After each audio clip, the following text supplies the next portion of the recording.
बच्चों मैं आपका डियर ट्यूटर। देखिए बच्चों, आज से हम लोग क्लास 9 का स्टार्ट करने जा रहे हैं साइंस। ठीक है बच्चों, क्लास 10 का लेक्चर डेली जा रहा है। क्लास आप हमारे चैनल पर देख सकते हैं। जो भी क्लास 10 के बच्चे हैं, क्लास 10 का डेली लेक्चर 1-2 वीडियो डेली चला जा रहा है। क्लास 8 का भी चल रहा है बच्चों, है ना। क्लास 10 में तो फिजिक्स, केमिस्ट्री, बायोलॉजी तीनों चल रहे हैं।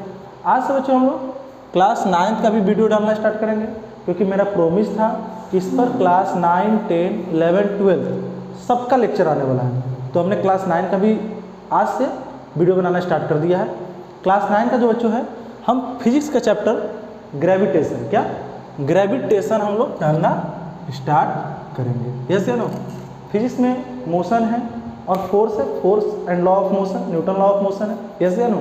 तो वो 2 चैप्टर हो चुके हैं। ग्रेविटेशन भी लगभग आधे बच्चों ने पढ़ रखा है, लेकिन बच्चों लोगों ने बोला कि सर ग्रेविटेशन आप शुरू से पढ़ाओ, और बाकी जो 2 चैप्टर हैं उसको हम 1 शॉट या रिवीजन के फॉर्म में उसका लेक्चर हम डाल दिया करेंगे। ओके बच्चों, तो स्टार्ट करते हैं आज हम ग्रेविटेशन। क्या ग्रेविटेशन क्लास 9 का चैप्टर नंबर 9 एनसीईआरटी में चैप्टर नंबर ये 9 है ना। इसके अंदर हम लोग को बहुत डिटेल में ये चैप्टर पढ़ेंगे स्टार्टिंग से। ये चैप्टर जो है आपका 8-9 लेक्चर में कंप्लीट होगा, बड़ा चैप्टर है।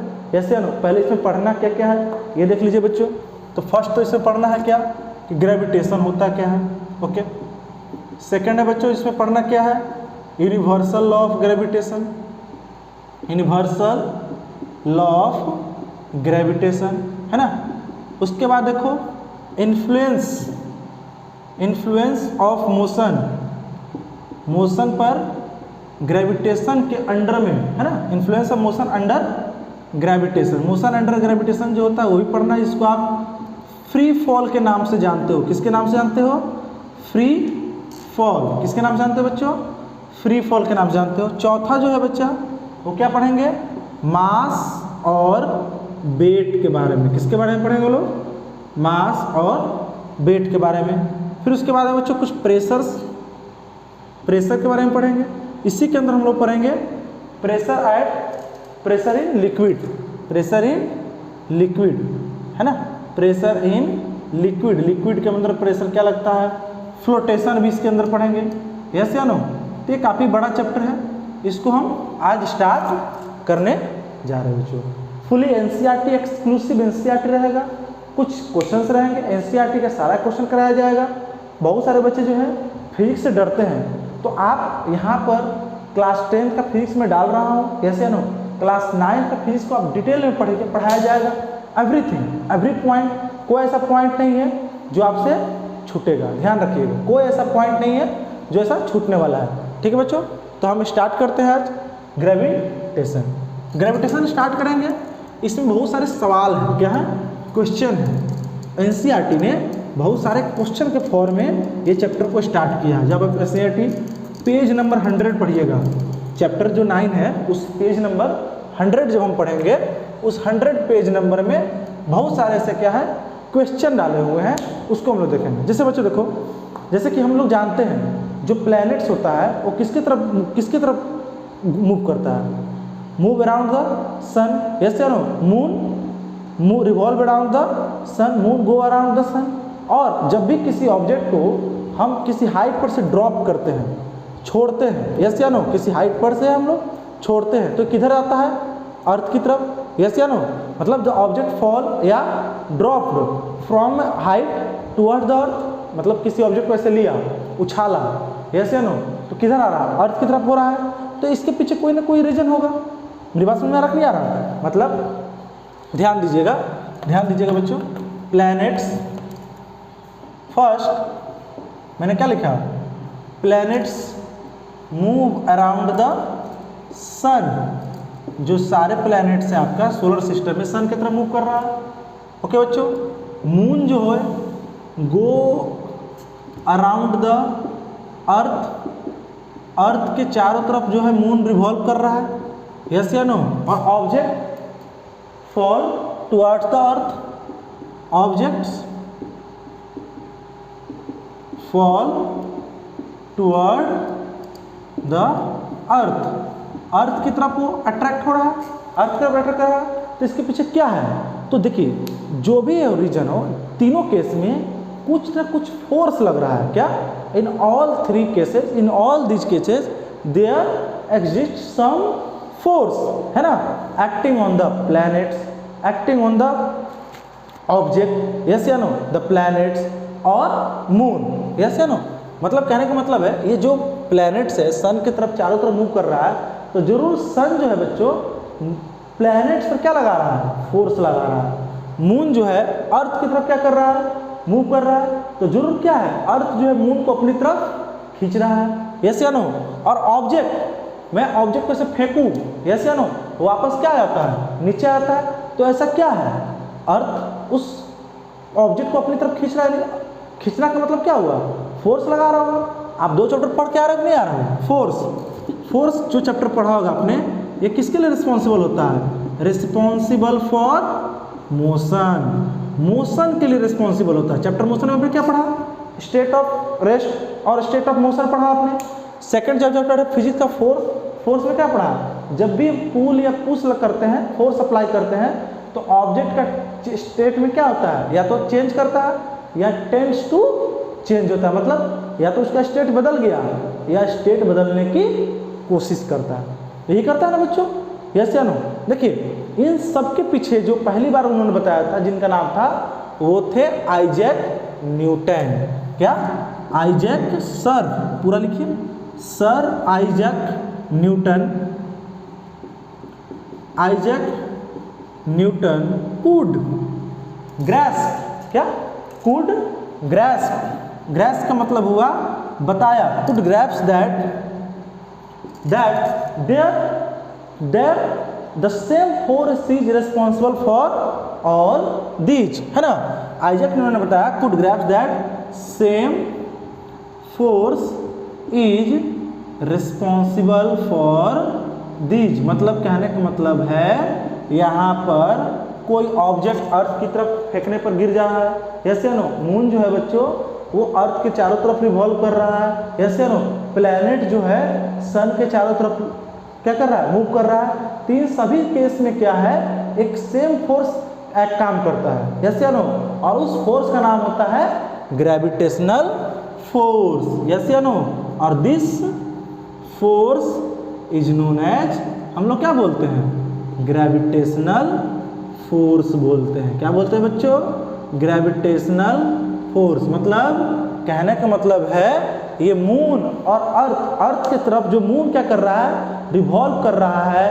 प्लैनेट जो है सन के चारों तरफ मूव कर रहा है। तो उन सब में क्या लग रहा है? एक फोर्स लग रहा है। उस फोर्स का नाम क्या है? ग्रेविटेशनल फोर्स है। अब उसके पीछे क्या? एक स्टोरी है। उस स्टोरी को हम लोग देख लेते हैं, यस या नो।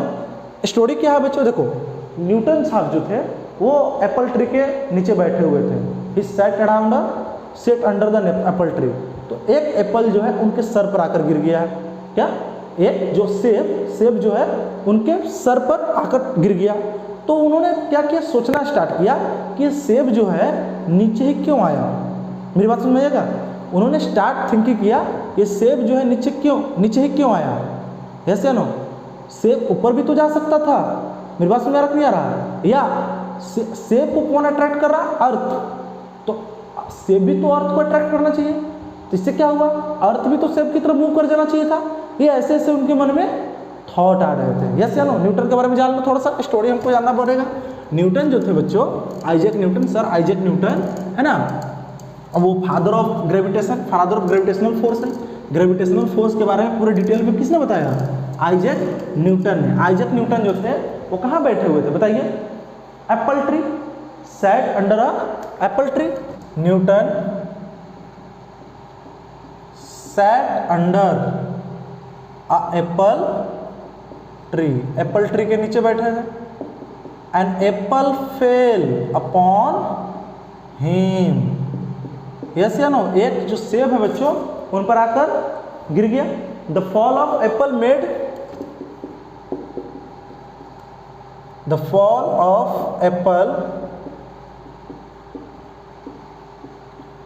मेड मतलब थिंकिंग, है ना। मेड स्टार्ट थिंकिंग कर लो that thinking the earth can attract apple. Apple can't attract the earth. The earth can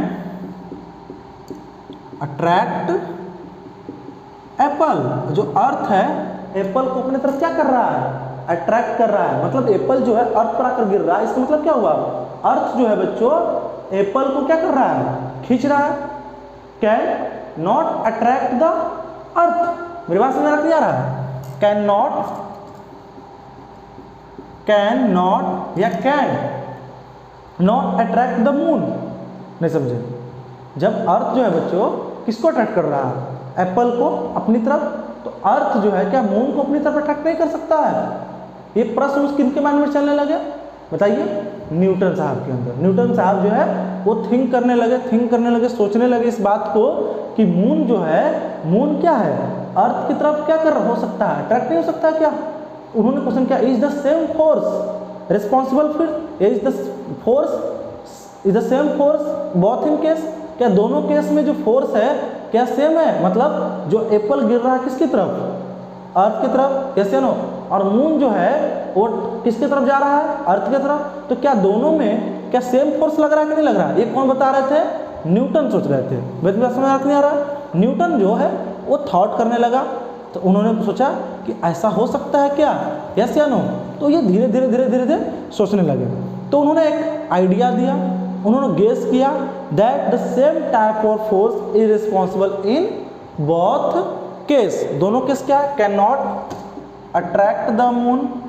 क्या मून को अट्रैक्ट नहीं कर सकता है, यस या नो. कौन सोचे, क्या is same force in both case. क्या दोनों केस में, कौन सा केस है, एप्पल फॉलिंग और रिवॉल्यूशन ऑफ मून. मून का रिवॉल्यूशन किसके अराउंड, अराउंड अर्थ. तूने एक conjectured that same type of force is responsible in both case. मतलब उन्होंने गेस किया कि एक सेम फोर्स, एक ही फोर्स है जो एप्पल वाला केस में भी लग रहा है और मून के रोटेशन में, मून के रिवॉल्यूशन में, जो मून जो है रिवॉल्व कर रहा है अर्थ के अराउंड, वो दोनों के बीच में जो फोर्स है वो क्या है, सेम है. क्या सेम है. मेरी बात समझ नहीं आ रहा बच्चों. चलिए देखते हैं इसका स्टेटमेंट. तो न्यूटन ने क्या बताया, न्यूटन ने बताया कि same type of force occurs in both cases. दोनों केसेस में जो फोर्स लग रहा है वो क्या है, सेम. कोई दिक्कत बच्चों, यस या नो. मतलब एप्पल जो गिर रहा है अर्थ की तरफ और मून जो है बच्चों रिवॉल्व कर रहा है किसके तरफ, अर्थ की तरफ. दोनों के बीच में जो फोर्स है वो क्या है, सेम. कोई दिक्कत, किसने बोला बताया, न्यूटन ने. देखिए न्यूटन ने और ही बातें बताई. जैसे मून जो है, मून क्या कर रहा है बच्चों, मूव कर रहा है किसकी तरफ, किसके चारों तरफ, अर्थ के चारों तरफ, है ना. तो हर पॉइंट पर मून का क्या हो रहा है बच्चों, डायरेक्शन चेंज. क्या हो रहा है, डायरेक्शन चेंज. मून का डायरेक्शन चेंज होगा बच्चों. तो मुझे बताओ क्या चेंज इन वेलोसिटी आएगा, और चेंज इन वेलोसिटी को जब आता है तो क्या प्रोड्यूस होता है, एक्सेलरेशन. और एक्सेलरेशन कौन लेकर आता है बताइए, सेकेंड लॉ ऑफ मोशन पढ़े हो ना. फोर्स अप्लाई करते हैं जब हम किसी ऑब्जेक्ट पर क्या लगाते हैं, फोर्स. तो बताओ उसका वेलोसिटी घटता बढ़ता है ना. तो चेंज इन वेलोसिटी को क्या बोलते हैं, एक्सेलरेशन. यानी उसके बीच में कोई फोर्स लग रहा है, किसके बीच में, अर्थ और मून के बीच में, है ना. इसीलिए जो मून जो है वो किसके द्वारा, किसके अट्रैक्ट है, अर्थ से क्या है, अट्रैक्ट है. लेकिन हमको बताओ क्या हमको ऐसा लगता है, वी डोंट रियली फील, है ना, मून फॉल टुवर्ड्स द अर्थ. जैसे एप्पल जो है बच्चों किधर गिरता है, अर्थ की तरफ. तो हम तो अभी ऐसा कभी देखे नहीं है कि मून जो है वो अर्थ पर आकर गिर गया. नहीं समझे. क्वेश्चन उठता है ना कि सर जब दोनों फोर्स सेम है, मतलब एप्पल वाला में भी और मून वाला में भी, तो एप्पल तो आकर अर्थ पर टकरा जा रहा है, गिर जा रहा है. लेकिन हम तो कभी मून को नहीं देखा है आकर गिरते हुए किस पर, अर्थ पर. मेरी बात समझ आ रहा नहीं आ रहा है. तो इसके पीछे रीजन क्या है, तो रीजन हम क्या करेंगे बच्चों, आज बात करेंगे. ठीक है. तो पहले समझिए, लेकिन दोनों फोर्स जो था बच्चों वो क्या था, सेम था. ठीक है. तो इसको ध्यान रखेंगे. न्यूटन कंजक्टर, ये एनसीईआरटी का पॉइंट है सारा, है ना. कंजक्चर का मतलब होता है गेस, गेस का मतलब अनुमान लगाया, क्या अनुमान लगाया, दैट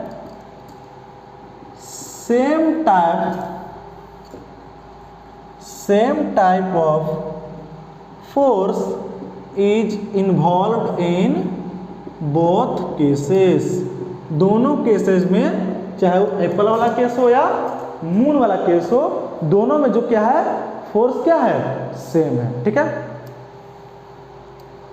देखिए और देखिए मून के बारे में जान लीजिए। मून क्या कर रहा है, फिक्स्ड ऑर्बिट में अर्थ के चारों तरफ क्या करता है, रिवॉल्व करता है।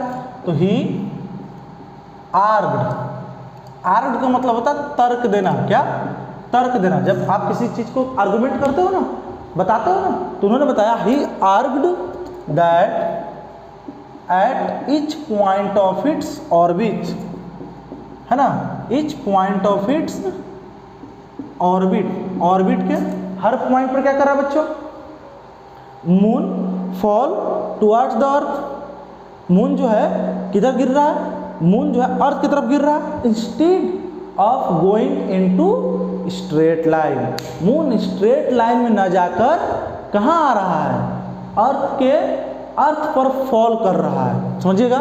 ही argued that at each point of its orbit moon fall towards earth, moon जो है अर्थ पर क्या करेगा, फॉल करेगा, instead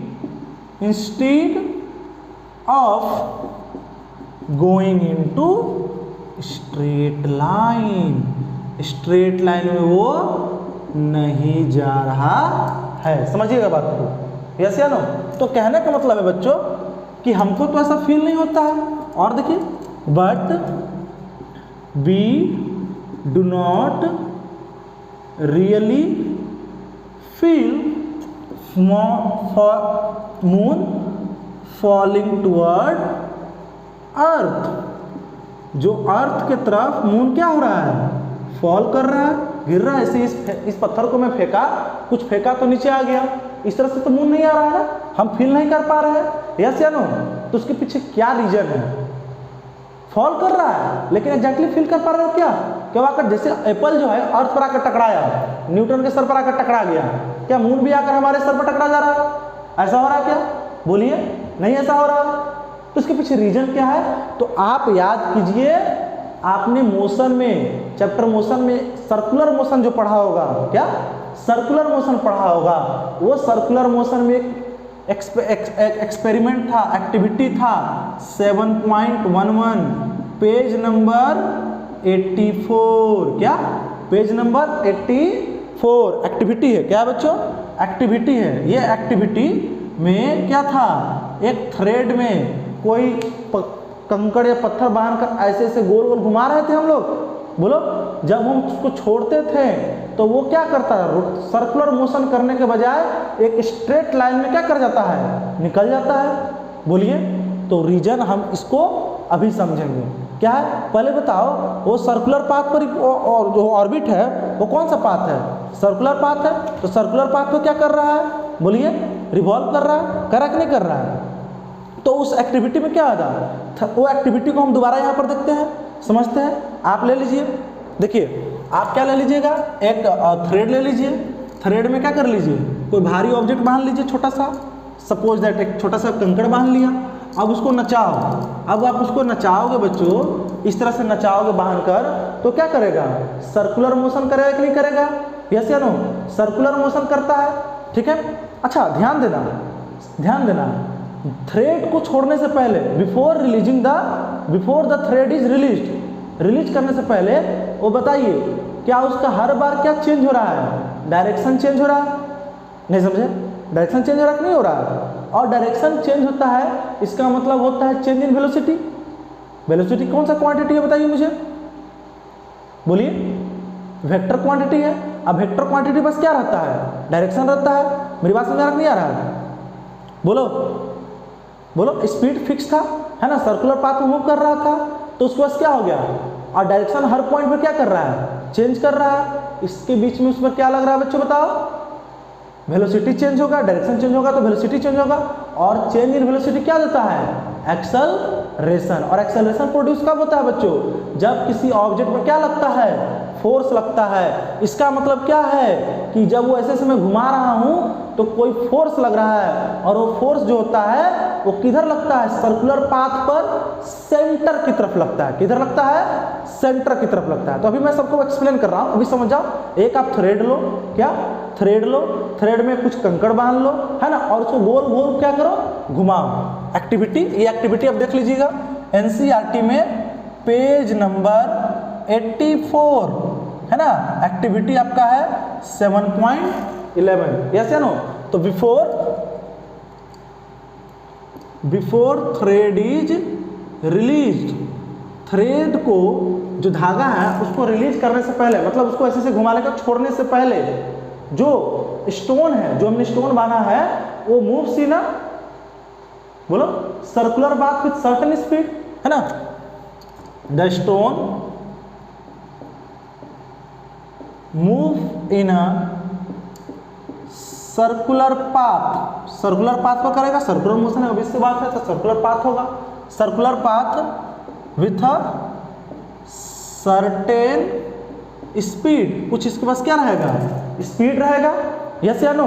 and changes direction at every point, और हर पॉइंट पर अपना क्या करेगा? डायरेक्शन चेंज करेगा ना। नहीं समझ में आ रहा है ना। And changes direction at every point, her point पर उसका क्या चेंज होगा बच्चों? डायरेक्शन। अब डायरेक्शन चेंज होगा तो डायरेक्शन चेंज का मतलब क्या होगा? Change in direction involve change in velocity. The change in direction involves change in क्या? वेलोसिटी। अरे भाई स्पीड, वेलोसिटी क्या होता है? Speed in a particular direction. ध्यान दीजिएगा, स्पीड वेलोसिटी को अगर डिफाइन करें तो वेलोसिटी, स्पीड और वेलोसिटी में अंतर क्या है? स्पीड आपका स्केलर क्वांटिटी है, वेलोसिटी क्या है? वेक्टर क्वांटिटी है। जो पार्टिकुलर डायरेक्शन में स्पीड होता है किसी मूविंग ऑब्जेक्ट का, वही क्या कहलाता है? वेलोसिटी कहलाता है। बोलो, velocity equal to displacement by time, speed equal to distance by time, यही सब बेसिक डिफरेंस है ना।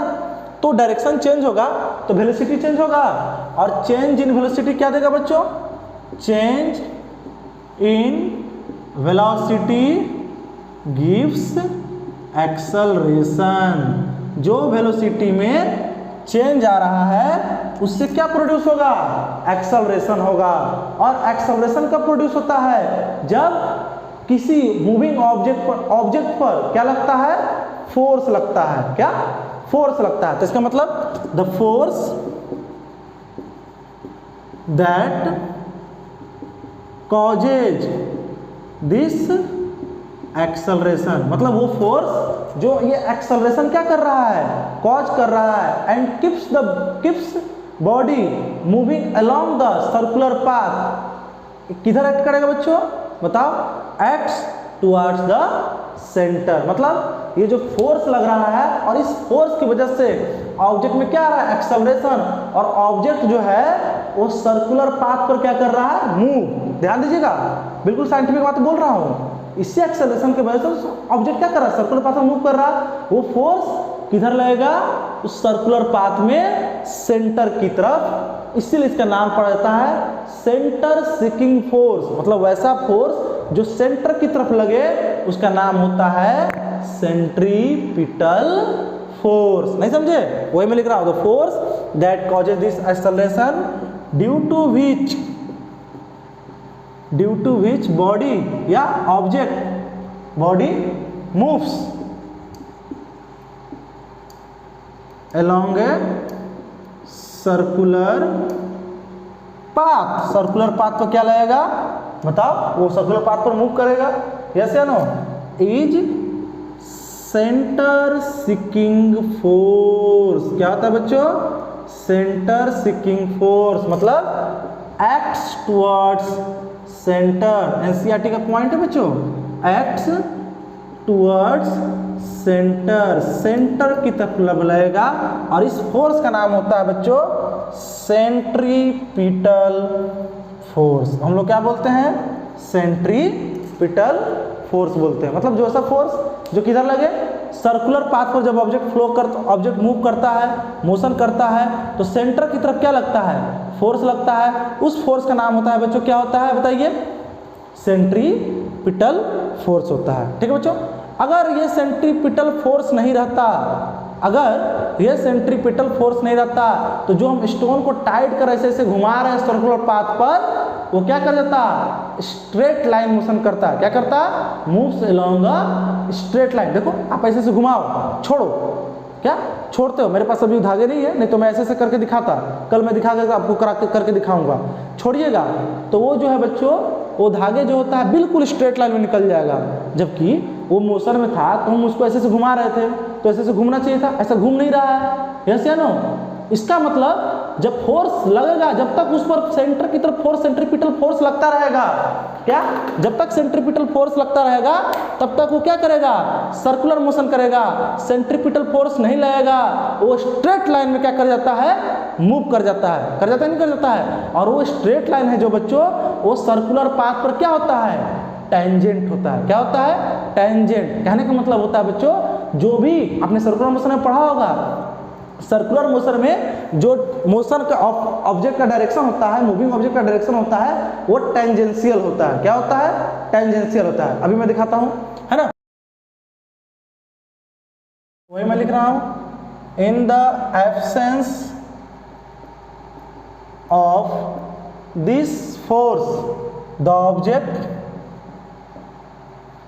Move along a straight line. Straight line पर क्या कर जाएगा बच्चों, मूव कर जाएगा। ध्यान आ रहा है कि नहीं आ रहा।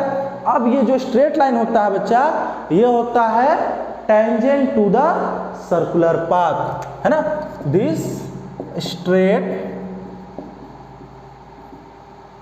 Line is tangent. अब 10th क्लास में जाइएगा, 10th क्लास में सर्कल चैप्टर है, उसके अंदर टेंजेंट आप डिटेल में पढ़िएगा। टेंजेंट प्रूफ करना है। अभी आप मैं टेंजेंट का शॉर्ट मतलब समझा देता हूं, समझिएगा। Tangent, this straight line is tangent to the circular path. Circular path पर ये बिल्कुल टेंजेंट होगा। टेंजेंट क्या होता है बच्चों, जब किसी सर्कल को कोई स्ट्रेट लाइन, क्या स्ट्रेट लाइन किसी सर्कल को ओनली वन पॉइंट पर क्या करता है, टच करता है, मीट करता है, उसी को हम लोग क्या बोलते हैं, टेंजेंट। जैसे देखो बच्चों, है ना, ये हमारा क्या है,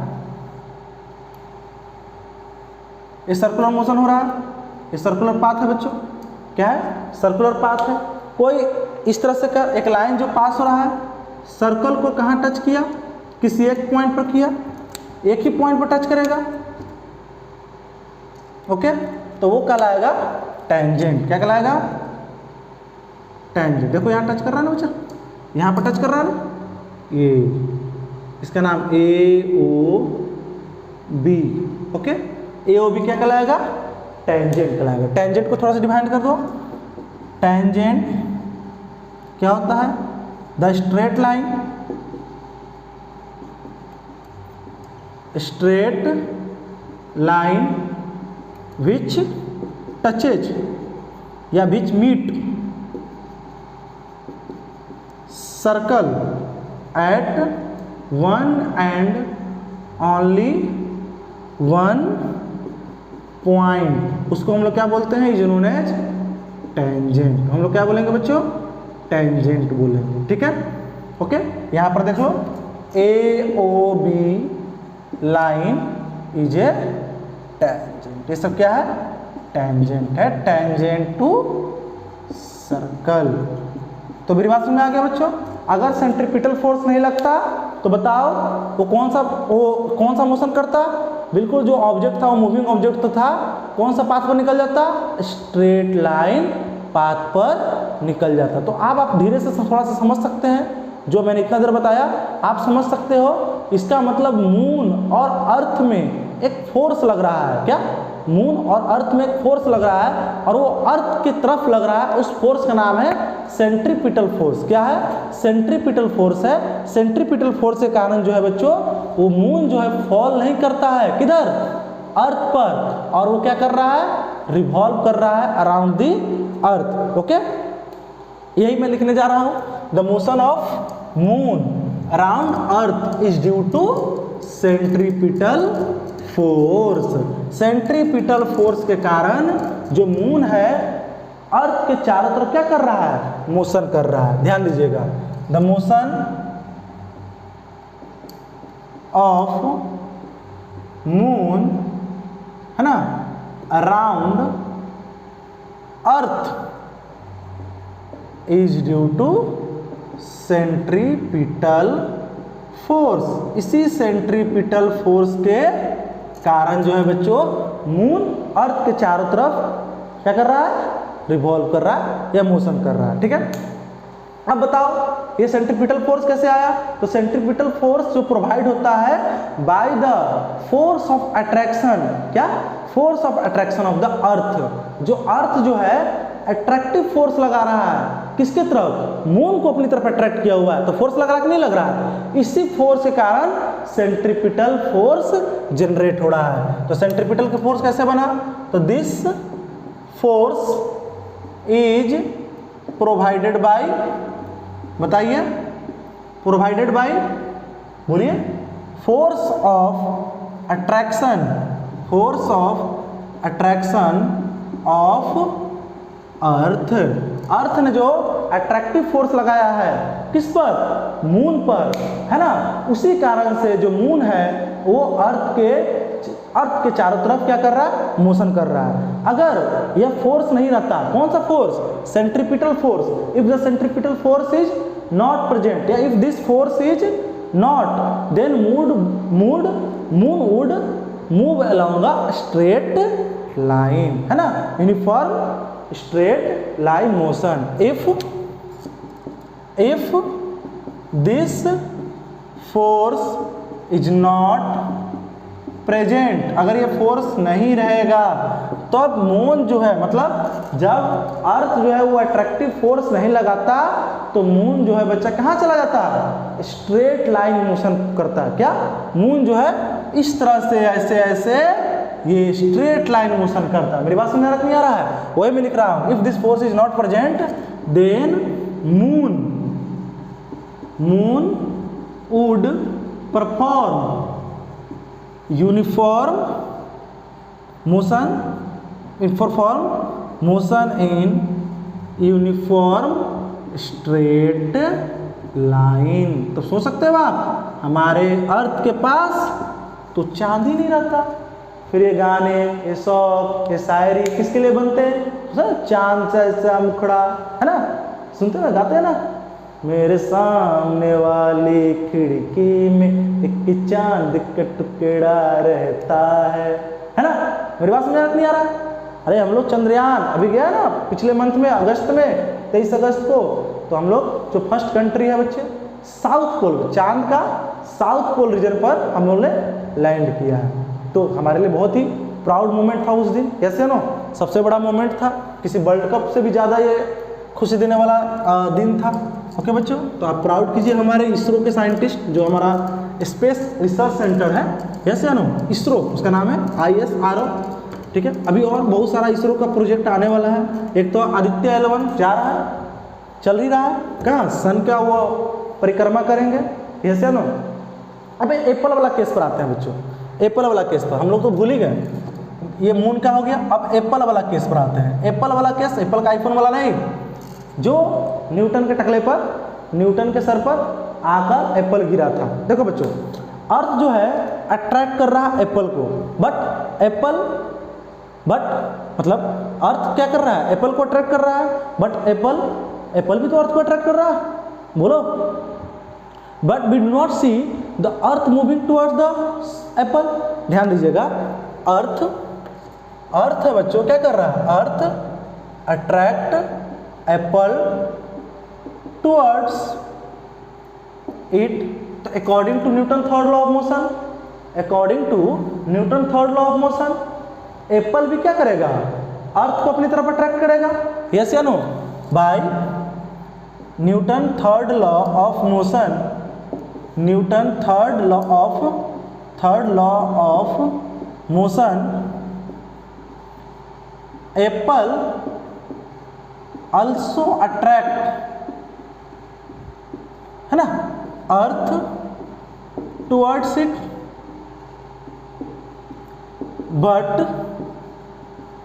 we do not see earth moving toward apple, है ना। ये सवाल बनता है ना, जैसे अर्थ, न्यूटन ने क्या कहा, every action has equal and opposite reaction.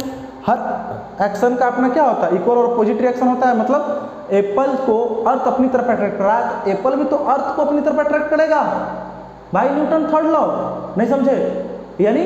लेकिन हम तो अर्थ को एप्पल की तरफ मूव करते हुए नहीं देखते हैं, ध्यान समझ में आ रहा नहीं आ रहा है, वही मैं लिख रहा हूँ। But we do not see earth moving toward apple, apple की तरफ नहीं जा रहा, वाई, ऐसा क्यों।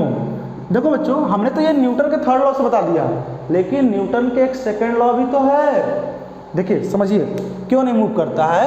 But according to Newton second law, Newton law of motion में सेकंड लॉ जो पढ़ा होगा आपने, चेंज इन लीनियर मोमेंटम वाला, न्यूटन सेकंड लॉ क्या कहता है, F इक्वल टू एम में, यस या नो।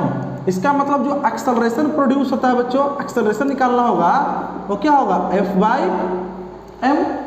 मतलब कहने का मतलब acceleration inversely proportional to mass.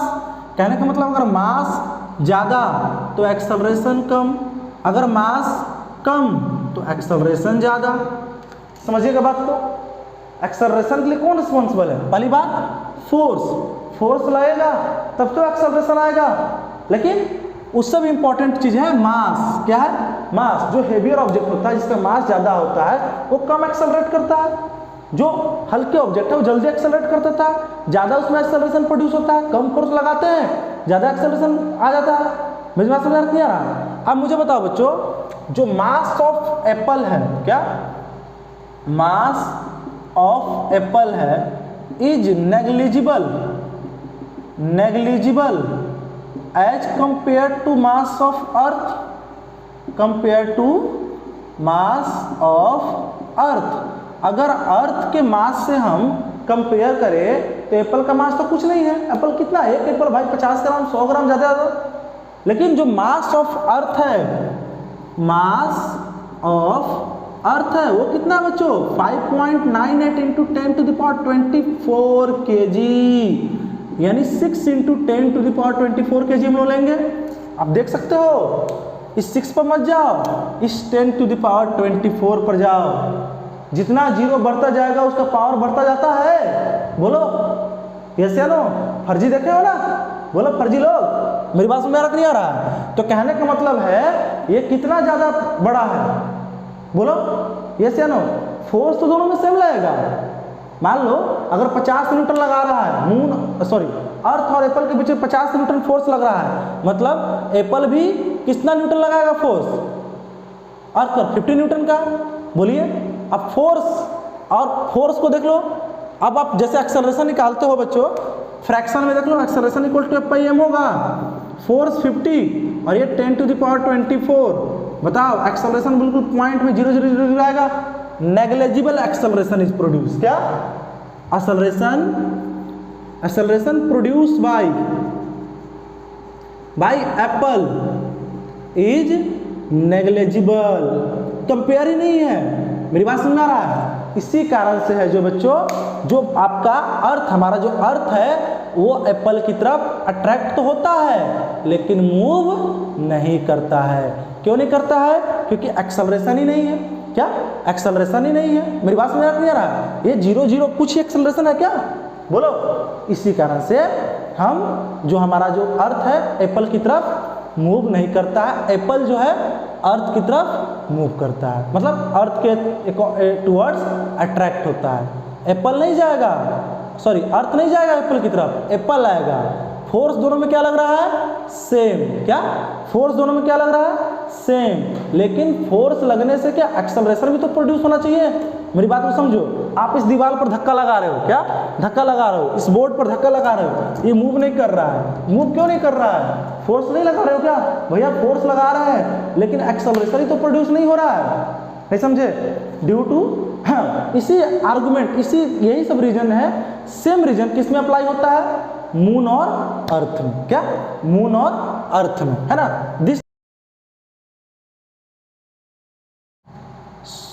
Due to negligible acceleration produce in earth, yes या no, so we do not see the earth, है ना, moving towards the apple, so we do not see the earth moving towards the apple. हम इसीलिए जो है बच्चों अर्थ को नहीं देख पाते हैं एप्पल के तरफ मूव करते हुए। और ये सेम आर्गुमेंट, मतलब जो एप्पल और आपका किसके लिए, एप्पल और अर्थ के लिए है, सेम आर्गुमेंट अप्लाई होता है मून और अर्थ के लिए। मून और अर्थ दोनों सेम मास लगाएगा, दोनों का फोर्स क्या होगा, बराबर होगा according to Newton third law of motion. लेकिन मून का मास जो है बच्चों अर्थ के मास से लगभग 85-90 टाइम्स कम है। मेरी बात समझ आ रहा है? तो एक्सेलरेशन कम प्रोड्यूस हुआ, तो अर्थ जो है बच्चों मून की तरफ मूव नहीं करेगा, जब बल्कि मून जो है अर्थ के चारों तरफ मूव करेगा। मेरी बात समझ आ रहा, नहीं आ रहा? बोलिए, है ना। सेम आर्गुमेंट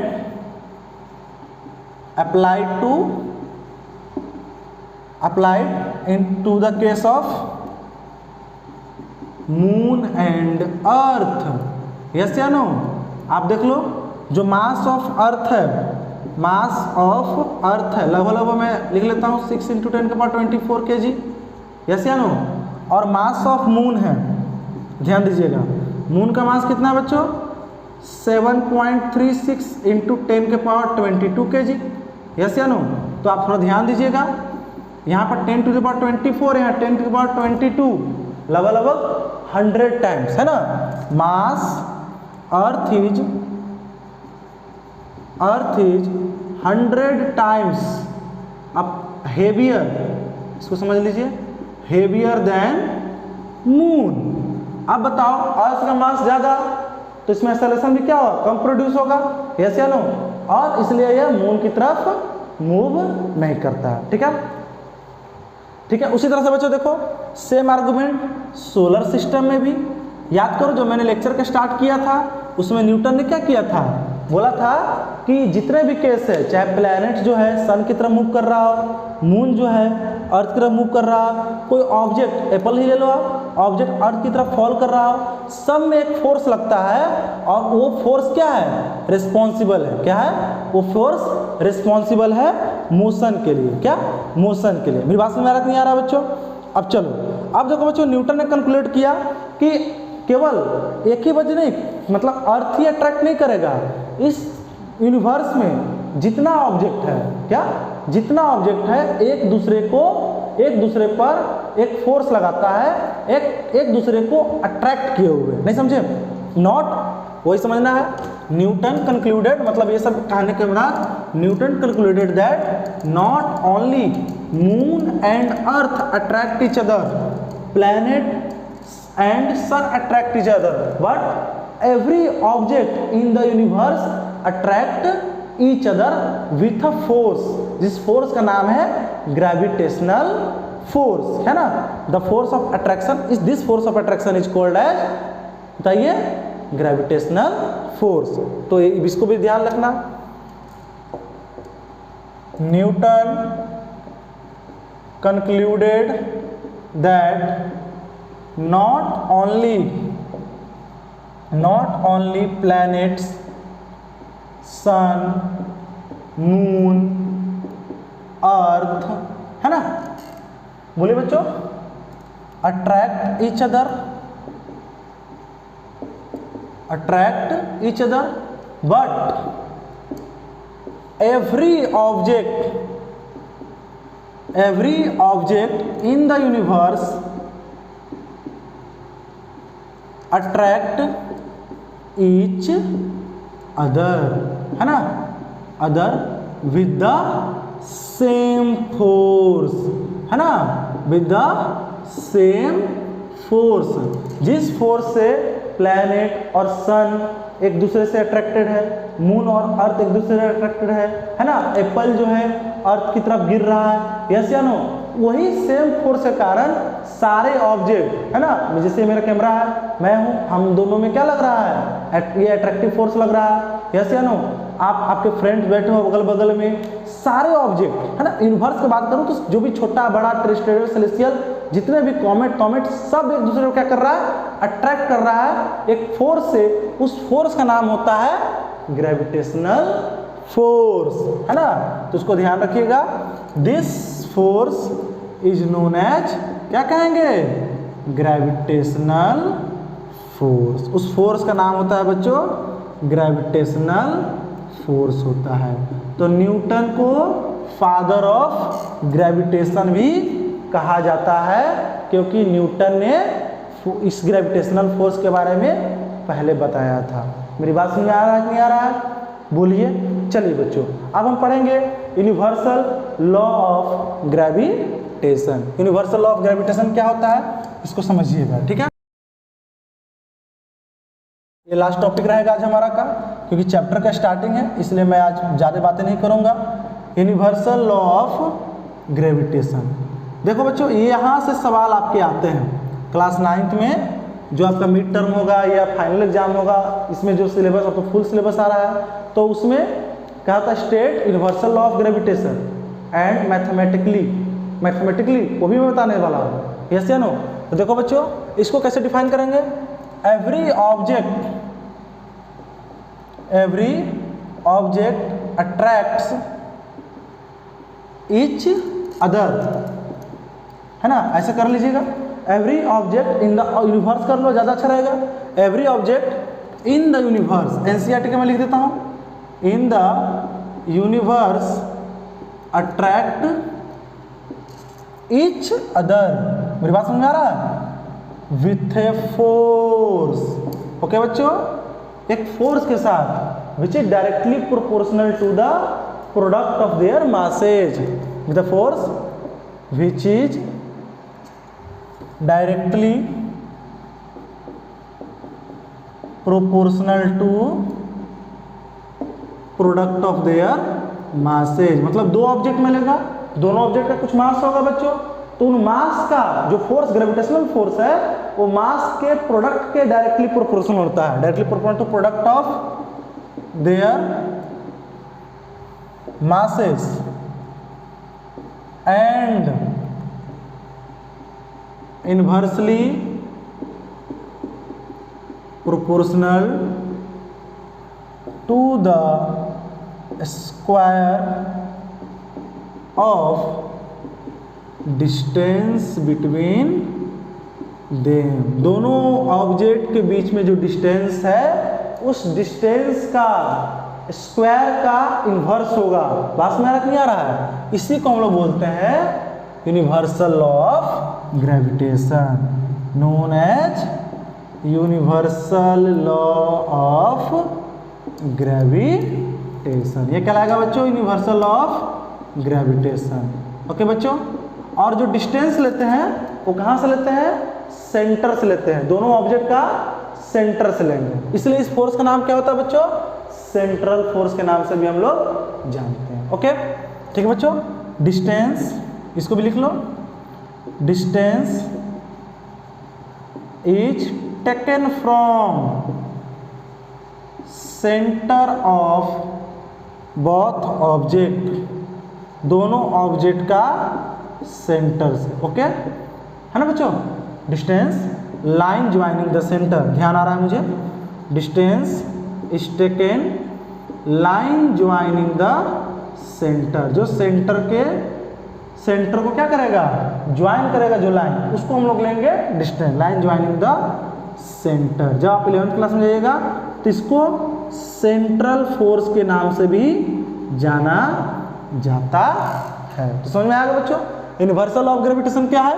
तो यूनिवर्स में जितने भी ऑब्जेक्ट है सब एक दूसरे को क्या करता है, अट्रैक्ट एक फोर्स से, है ना। वो फोर्स जो है बच्चों ऑब्जेक्ट के मास का डायरेक्टली प्रोपोर्शनल होता है, ऑब्जेक्ट के प्रोडक्ट ऑफ मास का, है ना, डायरेक्टली प्रोपोर्शनल होता है, और इन्वर्सली प्रोपोर्शनल होता है स्क्वायर ऑफ डिस्टेंस बिटवीन दे, मतलब जो उसके बीच में डिस्टेंस है ना, उस डिस्टेंस का स्क्वायर कर देंगे और इन्वर्स ले लेंगे, ठीक है बच्चों। चलिए देखते हैं, अच्छे से समझते हैं इसको। कमेंट में पढ़ाई जो टॉपिक चल रहा है उससे रिलेटेड क्वेश्चन पूछिए, है ना, इधर उधर की बातें ज़्यादा नहीं करना है। ओके बच्चों, मैं तो चाहता हूँ कुछ कमेंट करो ही नहीं, अगर डाउट नहीं है तो कुछ कमेंट ना करो तो बेहतर है, ठीक है। चलिए फालतू टाइम वेस्ट नहीं। देखिए बच्चों, जैसे दो ऑब्जेक्ट ले लेते हैं, एक ऑब्जेक्ट ये ले लेता हूँ, छोटा ले लेता हूँ, इसका मैंने मास ले लिया m, क्या ले लिया बच्चों, m, कैपिटल M, और इसका स्मॉल। ओके बच्चों, इसका सेंटर यहाँ रहेगा ना बच्चों, बोलिए। तो इस सेंटर को यहाँ से डिस्टेंस जो लेंगे, लाइन ज्वाइनिंग द सेंटर, तो डील हो गया, ठीक है। अब जो फोर्स होगा बच्चों वो directly proportional to product of their mass, कुछ इस तरह से इक्वेशन नंबर 1 ले लो, और inversely proportional to square of distance between them, इसको 2 ले लो आप। तो from one and two F proportional to m into m by d square लिख सकता हूँ ना, यानी f equal to G m by d square. अब यहाँ पर g क्या है बच्चों, g समझना क्या है, प्रोपोर्शनैलिटी कांस्टेंट, ठीक है, प्रोपोर्शनैलिटी कांस्टेंट, मतलब ये जो हमारा प्रोपोर्शनैलिटी साइन था इसको हटाया, इक्वल टू आया ना, बोलिए। इसको हटाने के लिए, प्रोपोर्शनैलिटी को हटाने के लिए क्या लाते हैं, जी, और ये कांस्टेंट होता है, ठीक है। इसको यूनिवर्सल ग्रेविटेशन कांस्टेंट कहते हैं, यूनिवर्सल ग्रेविटेशन कांस्टेंट भी कहते हैं। मेरी बात समझ में आ रहा है बच्चों। आप इसको ऐसे भी कर सकते हैं, जी का ऐसा यूनिट, इसका ऐसा यूनिट क्या होगा, तो निकालने के लिए क्या कीजिएगा, G equal to F D square by M. जब आप पूरा फोर्स का न्यूटन होगा, देखो वैल्यू पुट करो, न्यूटन, डिस्टेंस का मीटर, और ये भी मास है तो इसका भी केजी और इसका भी केजी, तो क्या हो जाएगा बच्चों, Newton metre square by kg square, यानी न्यूटन मीटर स्क्वायर पर केजी स्क्वायर। इसका ऐसा यूनिट हो जाता है, क्या होता है, ऐसा यूनिट हो जाता है, ठीक है बच्चों। जो जी का वैल्यू, कैपिटल जी का वैल्यू जो खोजा था, है ना, उनका साइंटिस्ट का नाम था हेनरी कैवेंडिश, तो इसको भी ध्यान रखिएगा, है ना। Value of G was discovered by Henry Cavendish by using a sensitive balance. उनके पास एक सेंसिटिव बैलेंस था, उसकी मदद से उन्होंने क्या किया, कैपिटल जी का यूनिवर्सल ग्रेविटेशन कांस्टेंट का वैल्यू को फाइंड आउट किया था, ठीक है बच्चों, है ना।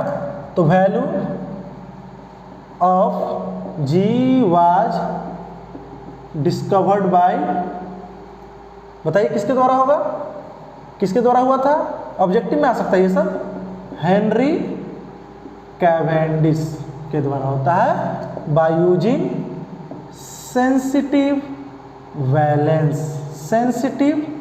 बैलेंस का यूज कर, ठीक है बच्चों। तो ये आपको इतना ध्यान में रखना है।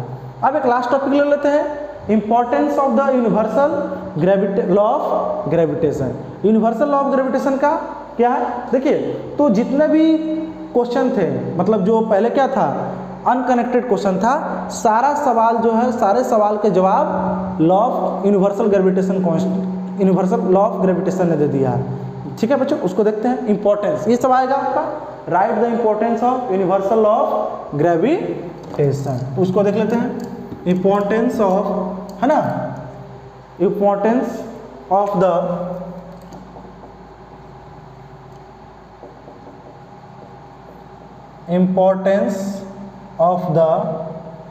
यूनिवर्सल लॉ ऑफ ग्रेविटेशन का जो इंपॉर्टेंस है ना, क्या है, तो पहला क्या है, इसी कारण है, the force that bind us to the earth, जो ग्रेविटेशनल फोर्स है, ग्रेविटेशनल फोर्स के कारण ही है जो हमको अर्थ से बाइंड कर रखता है, ठीक है बच्चों। The force that bind us to the earth, जो हम अर्थ से क्या है, बाइंड है, किसी कारण है, ग्रेविटेशनल फोर्स के कारण है। आप उछलो एक बार, ऐसे उछलते हो, फिर जमीन पर आया कि नहीं आया, क्योंकि अर्थ ने आपको क्या किया, अपनी तरफ खींचा, बोलो बच्चों। फिर देखो motion of the moon around the earth, gravitational force के कारण क्या हो रहा है बच्चों, जो मून है अर्थ की तरफ क्या कर रहा है, मूव कर रहा है। तो motion of moon around the earth, okay बच्चों। तीसरा जो है मोशन ऑफ प्लैनेट, जो प्लैनेट है सोलर सिस्टम में वो भी तो सन की तरफ क्या कर रहा है, मूव कर रहा है। तो motion of planets around sun, sun के चारों तरफ जो प्लैनेट मोशन करता है, मूव करता है, वो किसकी वजह से, बोलिए किसकी वजह से बताइए, ग्रेविटेशनल फोर्स की वजह से। उसके बाद देखो बच्चों जो टाइड्स आता है समुद्र में, tides due to the sun and moon, है ना। तो सन और मून का ग्रेविटेशनल फोर्स के कारण सी और ओशियन में हाई टाइड और लो टाइड आता है। कोई दिक्कत बच्चों, ठीक है। मैं एक जी का वैल्यू बताना भूल गया, है ना। जी का जो वैल्यू है वो आता है वैल्यू ऑफ जी, आप याद रखिएगा, value of G universal law gravitation constant का 6.67 इंटू 10⁻⁻11 न्यूटन मीटर स्क्वायर पर केजी स्क्वायर। क्या 6.67 इंटू 10⁻⁻11 न्यूटन मीटर स्क्वायर पर केजी स्क्वायर। देखिए बच्चों आज हमने ग्रेविटेशन स्टार्ट कर दिया है, आज हम यहीं तक रहने देंगे। इस पर बहुत सारा न्यूमेरिकल हम अगले लेक्चर में लेंगे, फिर फ्री फॉल पढ़ेंगे, यस या नो। तो आप क्लास 9 का लेक्चर स्टार्ट हो चुका है, ग्रेविटेशन पहले ख़त्म कर लेंगे, उसके बाद हम कुछ केमिस्ट्री का चैप्टर स्टार्ट करेंगे, बायो अभी बाद में करेंगे, पहले केमिस्ट्री और फिजिक्स हम लोग खत्म कर लेंगे, ठीक है बच्चों। तो आप इस चैनल के साथ बने रहिए, सब्सक्राइब कर दीजिए, है ना, अपने दोस्तों में शेयर कर दीजिए ताकि आपको जो भी डियर ट्यूटर पर पढ़ाया जा रहा है सबका नोटिफिकेशन आ जाए। मैं आने वाले समय में इस पर लाइव लेक्चर भी लूँगा, लाइव क्लासेस भी लूँगा, बिल्कुल, ठीक है बच्चों। Thank you, all the best, आप पढ़ाई करते रहिए।